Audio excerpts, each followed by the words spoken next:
নবদ্বীপের মাটি দিচ্ছে ডাক, চলো বন্ধু হাতে হাত মিলায় ভারতীয় কৃষ্টি কল্যাণ সংস্কৃতিকে রক্ষা করি।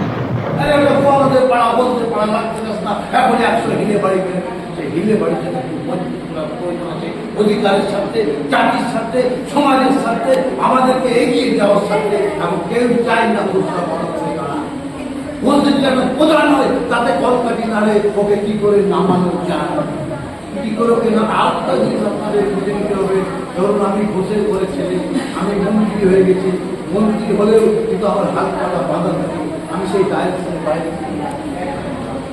আমাদের সামাজিক সংগঠন আমাদেরকে সবসময় নষ্ট করে দিতে হওয়া উচিত। আমাদের চিন্তা ভাবনা সমর্থন প্রকাশ্যে কোনো রাজনৈতিক দলকে হওয়া উচিত, আমরা যদি ওয়ার্ল্ডের ট্রাফিকে করি তাহলে কিন্তু সম্পর্কে। তাই আপনাদের কাছে অনুরোধ, ষষ্ঠীচরণ বাবু অভিজ্ঞ মানুষ, বিজ্ঞ মানুষ, ওয়ার্ল্ডের ট্রাফিকে চলবেন না। একটু বিরক্ত বোঝায় সমর্থন করবেন, সমর্থন করে তার মানে এই নয় যে মান সম্মান মাথায়। আমাদের কাছে তো ওভার আছে, কলকাতায় মিটিং করার পর, বক্তব্য রাখার পর ওইখানে কাছে বলছে আপনি আমাদের ওবিসি মোর্চার আপনি কার্যকারী সভাপতি দায়িত্ব।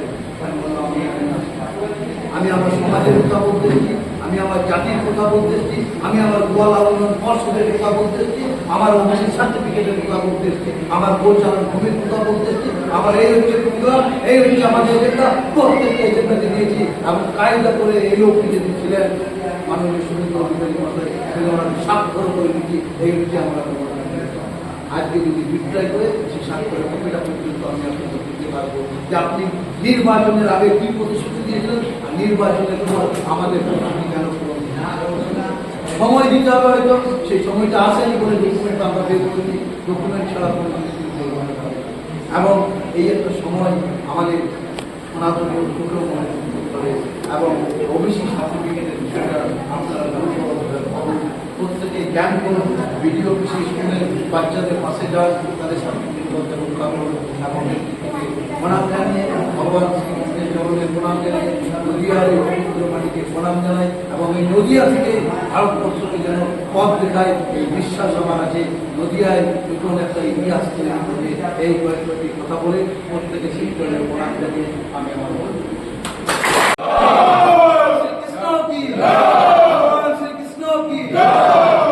আজকে সবার সভাপতি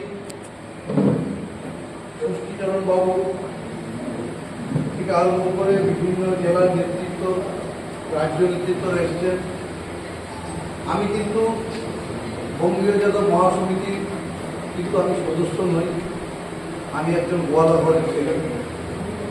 আমরা ব্যক্তিগত উদ্যোগ থেকে পশ্চিম বর্ধমান জেলার ময়নাতলী অঞ্চলে আমাদের বসবাস। 24/10/2021 থেকে আমরা কিন্তু গোয়ালা জাতি লড়াই আন্দোলনে রূপরেখাকে ঠিক করার লক্ষ্যে আমরা একটা সংগঠন তৈরি করেছি এবং সেটা 4টা রাজ্যে আমরা পরিচালনা করছি। এটার নাম দিয়েছি গোয়ালা মহাসমিতি। আমরা শ্রীকৃষ্ণের বংশধর। আজকের এই মহতী সভাতে আপনারা দেখেছেন অতিথি রূপে এসেছি, সেই কারণে ভিতরের বিষয়ে কিন্তু আমার না যাওয়াই যেহেতু আপনাদের সাংগঠনিক বিষয়, কিন্তু অল ইন্ডিয়া লেভেলে কাজ করতে গিয়ে যেটুকু আমার অনুভব হয়েছে, কারণ অল ইন্ডিয়া লেভেলে এই মুহূর্তে 23খানা গোয়ালাদের কেন্দ্রীয় সংগঠন তৈরি হয়েছে। 23খানা আইন রেজিমেন্ট থেকে আরম্ভ করে যদুবংশী মহাসংঘ থেকে আরম্ভ করে আপনার শ্রীকৃষ্ণ সদ্ভাবনা থেকে আরম্ভ করে এই যে এতগুলো সেন্টার কেন হলো? আজকে আপনারা যে সমস্যার কথা বলছেন, এটা কিন্তু উপর থেকে জলটা নামছে না,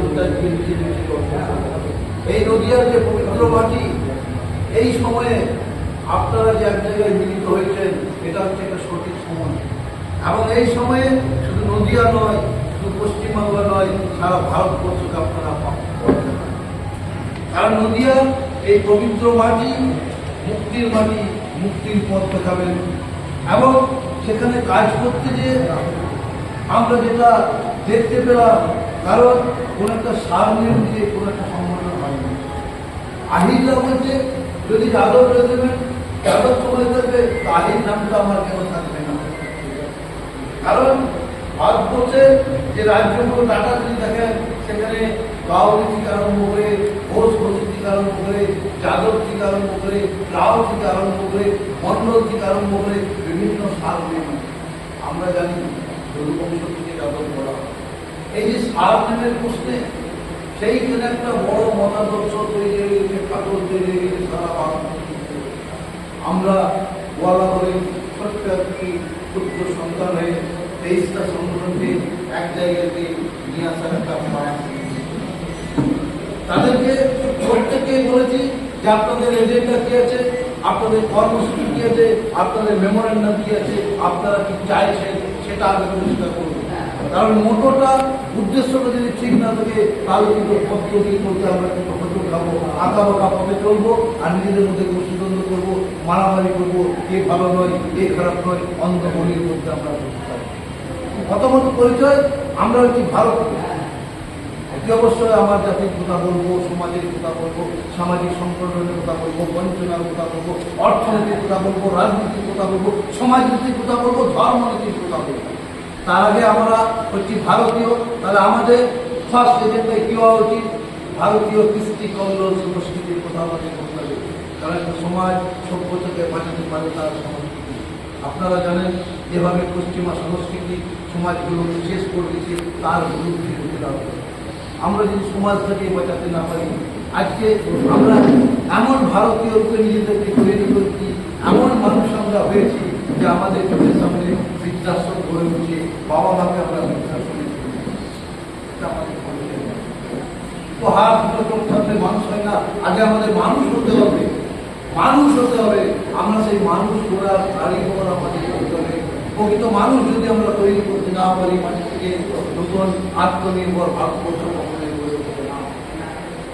আজকে আমাদের প্রতি এত বিদ্বেষ কেন? নতুন একটা জিনিস বুঝতে হবে, ভারতবর্ষের মাটিতে গোয়ালা বলুন, যাদব বলুন, ঘোষ বলুন, আদি বলুন, আমাদের প্রতি এত বিদ্বেষ কেন? কারণ ভারতবর্ষে আমরা সংখ্যালঘু। আজকে পলিটিক্যাল রিজার্ভেশন না থাকার জন্য রাজনৈতিক ক্ষমতা থেকে আমরা বঞ্চিত। আজকে যদি 54% আমরা ওবিসি, তার বড় অংশটি গোয়ালা ভোট যাদব পাই। আমাদেরকে সারা দেশে ওবিসি মুভমেন্টকে টেনে নেওয়ার জন্য বড় ভাইয়ের যে ভূমিকা, সেই ভূমিকা আমাদেরকে পালন করতে হবে। কিন্তু আমরা আমাদের যে অল ইন্ডিয়া কেন্দ্রগুলি আছে, আমরা প্রত্যেকেই সেই ভূমিকা পালন করতে ব্যর্থ হয়েছি। কারণ আমরা যদি আমাদের ভূমিকা পালন করতে পারতাম, তাহলে আজকে কিন্তু আমরা পলিটিক্যাল রিজার্ভেশন দিয়ে দিতাম। পলিটিক্যাল রিজার্ভেশন পাওয়া হচ্ছে ভারতবর্ষের চাবিকাঠিটা থাকতে বলা যায়। আজকে বলুন, দেশ স্বাধীন হওয়ার পর থেকে যে সরকারি আসুক, লাল নীল সাদা কালো হলুদ, আজকে দুধকে কেন্দ্র করে যে একটা বিকল্প অর্থনীতি গড়ে তোলা যায়, দুধকে কেন্দ্র করে একটা সমবায়িকা গড়ে তোলা যায়, ভারতবর্ষের কোনো সরকার তার কেন্দ্র দিয়েছে। তারা জানে যে দুধকে কেন্দ্র করে দুধ নয়, ওটা হচ্ছে অমৃত। আমরা গোয়ালারা অমৃত উৎপাদন করি। সেই অমৃতকে রক্ষা করা, তাকে অমৃত ধারাবাহিকতা করা, সেই কাজ যদি সরকার পুরা নিত, তাহলে কিন্তু গোয়ালারা যাদবরা স্বাবলম্বিত, আমরা স্বাবলম্বিত। যে কারণে রাজনীতিগতভাবে কখনো চাই না যে গোয়ালারা উঠে আসুক, যাদবরা উঠে আসুক, ঘোষরা উঠে আসুক। সেই কারণে আজ পর্যন্ত 100 বছরের সংগঠন বলুন, 150 বছরের সংগঠন বলুন, আমরা কেউ কিন্তু পলিটিক্যাল রিজার্ভেশন দিতে পারি। এবং এই আমাদের যে বাংলার মাটি, এই বাংলা ত্রিপুরা অখণ্ড মাটি থেকে, চণ্ডীপুরের মাটি থেকে 1905 সালে আমার বাপদাদারাই গোয়ালা সমিতি তৈরি করে। সেই সময় উদ্দেশ্য কি ছিল? ব্রিটিশদের হাত থেকে মাতৃকাকে রক্ষা করার লক্ষ্যে, এবং সেই সময় যে কুসংস্কার ছিল, এবং শিক্ষা, এবং মেয়েদের যাতে নাবালিকাতে বিয়ে না দেওয়া হয়, এই 3-4টি এজেন্ডাকে সামনে রেখে তারা 1921 সালে বঙ্গু বিহারী ঘোষের নেতৃত্বে বঙ্গীয় গোয়ালা সমিতি তৈরি হয়। 21-এর পর থেকে 1925 সাল থেকে যে ডাইমেনশন, সেই ডাইমেনশন ভাগ করছে পাটনা যে মহাসংগঠন থেকে চেঞ্জ হয়ে যায়। এবং বিভিন্ন ধারা, একটু আগে মাস্টারমশাইরা বলছিলেন যে আমরা ছোট্ট ছোট্ট নদী, ছোট্ট ছোট্ট জোরগুলো এক জায়গায় আমরা মহাসমুদ্রের কিন্তু বিভিন্ন আজকে বলুন বাংলার প্রসঙ্গে যদি বলি, বাংলায় একটা বিষয় আমাদের গর্বে। আমি জানি না সেই মিটিংয়ে ষষ্ঠীবাবু ছিলেন না, শ্যামবাবু সেই মিটিংয়ে ছিলেন, যেখানে লিডার অফ অপোজিশন দাঁড়িয়েছিলেন। সেখানে একমাত্র আমরা ছোট সংগঠনের জোর গোলাতে সুরেন্দ্রবাবুকে বলেছিলাম যে গোয়ালার কোনো বিভক্ত ফ্রেন্ড নয়, পশ্চিমবাংলায় আমরা 1 কোটি জনসংখ্যা, আমাদের 40 জন বিধায়ক চাই। সেখানে কিন্তু আপনাদের সভাপতি ছিলেন, এখনো ভিডিও ক্লিপটা আছে আমার কাছে, উনি কিন্তু আমতা আমতা করে বলছিলেন জোর করে বলার কথা। আপনি যদি জোর করে বলতেই না পারবেন, ওটা আপনার অধিকার নেই। সেদিন আমরা বলার পর তারপরে আমরা দেখলাম পশ্চিমবাংলার ইতিহাসে 1952 সাল থেকে আজ পর্যন্ত যে নির্বাচন, কোন নির্বাচনে গোয়ালারা 2-4টা বেশি কোনো প্রার্থী পায়নি।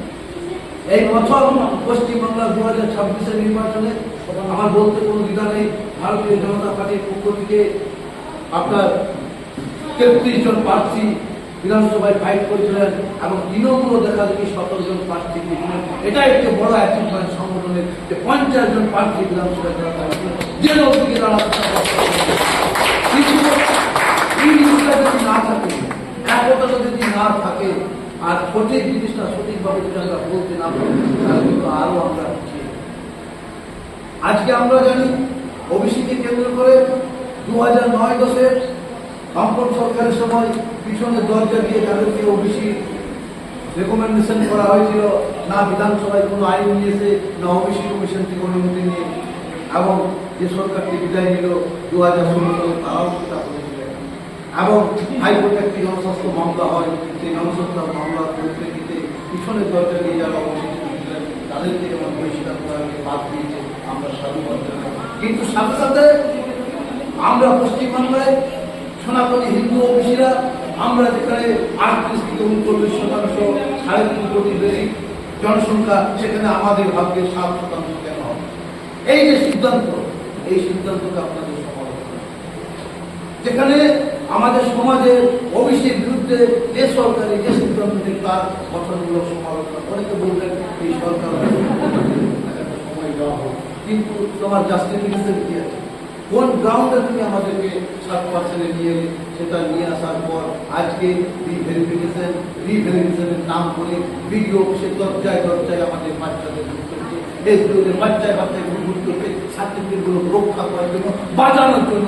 অথচ আমরা দেখলাম চাষি কৈবর্তী নানা কি সংগঠন, তারা হিন্দু ওবিসি ফ্রন্টের নাম দিয়ে পশ্চিমবাংলায় আমরাও চাষ করি, কিন্তু সেখানে ভূমিকা যাদবে আমার বলতে কোনো দ্বিধা নেই, 1 পয়সা আমরা ভূমিকা করতে পাইনি।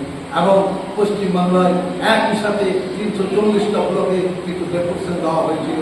এটা একটা ঐতিহাসিক জায়গায় আমরা পৌঁছে গেছি, এবং তার আপনারাও শরীর হন। কেন আমাদের সার্টিফিকেটের জন্য দরজায় দরজায় করতে হবে? এবং আবার নতুন করে তোদের কি একটা অর্ডার বেরিয়েছে, সেখানে 2011 পর সার্টিফিকেটগুলো বাজপেয়ী না কাটছে, এবং সরকারি যে গাইডলাইন আমরা বহু অবশ্যই কথা বলছিলাম, সেই সরকারি গাইডলাইনকে বাইপাস করে বিশেষজ্ঞ অফিসাররা প্রত্যেক দিন আমাদের ছেলে মেয়েদেরকে অ্যাপয়েন্টমেন্ট করছেন। কখনো বাঁকুড়া থেকে ফোন আসছে, কখনো পুরুলিয়া থেকে আসছে, কখনো পশ্চিম বর্ধমান জেলা থেকে আসছে, পূর্ব বর্ধমান, এক দল দেবার কেউ নেই। ছেলেগুলোকে গাইড করবে, একটা গাইড করার পক্ষে তাদের সংগঠন দিচ্ছে, যদি আমরা আমাদের বাচ্চা করতে পারি, তাদের সংগঠন দিচ্ছে। তাই এই সময় আমি আপনাদের কাছে একটি বিনীত অনুরোধ রাখবো যে দেখুন, সারা ভারতবর্ষে 23টি অল ইন্ডিয়া সংগঠনকে এক জায়গায় নিয়ে আসার আমরা একটা প্রচেষ্টা নিয়েছি, এবং তার সাথে সাথে বাংলার যারা আছে যে নামে ঠাকুর সংগঠন, তাদেরকেও এক জায়গাতে নিয়ে আসতে হবে একটা সুনির্দিষ্ট কর্মসূচি, উদ্দেশ্য এবং লক্ষ্যকে সামনে। আপনারা যদি মনে করেন যে ঠান্ডা ঘরে বসে অধিকার পাবেন, ঠান্ডা ঘরে বসে অধিকার পাবেন না। যতক্ষণ না আপনারা মাস মুখবেন, গণ আন্দোলনে রাস্তায় নামতে না পারবেন। অনেকেই আমার সঙ্গে আছে, ভিডিও দেখতে পান, প্রত্যেক দিন প্রত্যেকটা মুহূর্তে আমরা ময়লা করি, প্রত্যেকটা সত্তার সঙ্গে আমরা কিন্তু জড়িত থাকি। শুধু আমরা নয়, আমাদের ওখানে পশ্চিম বর্ধমান জেলায় অন্যান্য তপশিলি জাতির যে সামাজিক সংগঠন, তাদেরকে কোঅর্ডিনেশন করে আমরা একটা 20টা সংগঠনের সামাজিক মঞ্চ আমরা প্যারালালভাবে ভগবান শ্রীকৃষ্ণ আশীর্বাদে আমরা 2 দিনের মধ্যে 10,000 লোক জড় করা আপনার সঙ্গে লোক না থেকে আপনাকে পাঁচজনের পায়ের নিচে মাটিটাকে মজবুত করুন। এনারা বহুদিন ধরে করেছেন, বহু লড়াইয়ের তার করেছেন। এনারা হচ্ছেন অভিভাবক, এনারা গাছে দাঁড়িয়ে থাক আমাদেরকে ছায়াটা দিয়ে বহু কষ্ট করেছেন। এমন 120 সংগঠনকে লালন পালন করেছেন।